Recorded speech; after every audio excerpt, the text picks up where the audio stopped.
ಇನ್ನು ನಾನು ಲೋಕಸಭೆ ಚುನಾವಣೆಗೆ ಟಿಕೆಟ್ ಆಕಾಂಕ್ಷಿಯಲ್ಲ. ಪಕ್ಷ ಸ್ಪರ್ಧಿಸುವಂತೆ ಹೇಳಿಲ್ಲ. ಹೇಳಿದ್ರೆ ನೋಡೋಣ. ಪಕ್ಷ ಬಯಸಿದ್ರೆ ಸ್ಪರ್ಧೆಗೆ ಸಿದ್ಧ ಎಂಬ ಸಂದೇಶವನ್ನ ಶೆಟ್ಟರ್ ಅವರು ಕೊಟ್ಟಿದ್ದಾರೆ.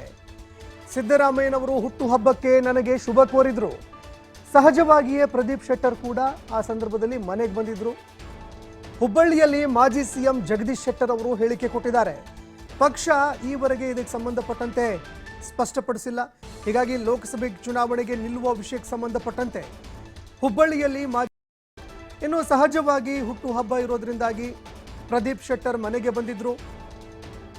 ಹೀಗಾಗಿ ಪಕ್ಷ ಏನಾದರೂ ನಿರ್ಧಾರವನ್ನ ಮಾಡಿದ್ದೇ ಆದ್ರೆ ಆ ಸಂದರ್ಭದಲ್ಲಿ ಲೋಕಸಭೆ ಚುನಾವಣೆಗೆ ಸ್ಪರ್ಧಿಸ್ತೀನಿ ಅಂತ ಜಗದೀಶ್ ಶೆಟ್ಟರ್ ಹೇಳಿಕೆ ಕೊಟ್ಟಿದ್ದಾರೆ. ನನ್ನ ಅಭಿಪ್ರಾಯ ಏನು, ಯಾವ ರೀತಿ ಕಾಂಗ್ರೆಸ್ಸನ್ನು ಸ್ಟ್ರೆಂಥನ್ ಮಾಡಬೇಕು, ಇನ್ನೂ ಹೆಚ್ಚಿನ ಸೀಟ್ಗಳನ್ನು ಗೆಲ್ಲಬೇಕು, ಅದ್ರ ಬಗ್ಗೆ ನಾನು ನನ್ನ ಅಭಿಪ್ರಾಯವನ್ನು ಹೇಳ್ತೀನಿ, ಸಮಾಲೋಚನೆ ಮಾಡ್ತೀನಿ.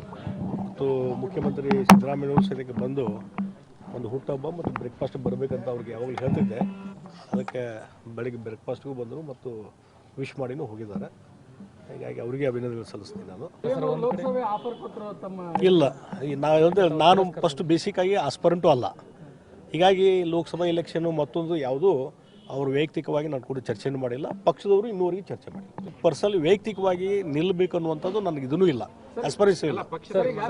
ಅಲ್ಲ, ಇನ್ನು ತೀರ್ಮಾನ ತೊಗೊಂಡಿಲ್ಲಲ್ಲ ಅವರು. ಏನು ಪಕ್ಷದಿಂದ, ಕಾಂಗ್ರೆಸ್ ಪಾರ್ಟಿಯಿಂದ ಅದ್ರ ಬಗ್ಗೆ ಸಮಾಲೋಚನೆ ನಡೆದಿಲ್ಲ, ರಾಜ್ಯ ಮಟ್ಟದಲ್ಲಿ ಚರ್ಚೆನೂ ನಡೆದಿಲ್ಲ, ಕೇಂದ್ರ ಮಟ್ಟದಲ್ಲಿ ಅದ್ರ ಬಗ್ಗೆ ಚರ್ಚೆ ನಡೆದಿಲ್ಲ. ಬಹುಶಃ ಜನವರಿ ತಿಂಗಳಲ್ಲಿ ಒಂದು ಹಂತಕ್ಕೆ ಬರ್ಬೋದು, ಅದ್ರ ಬಗ್ಗೆ ಗಂಭೀರವಾದಂಥ ಚಿಂತನೆ ನಡೆಯಬಹುದು.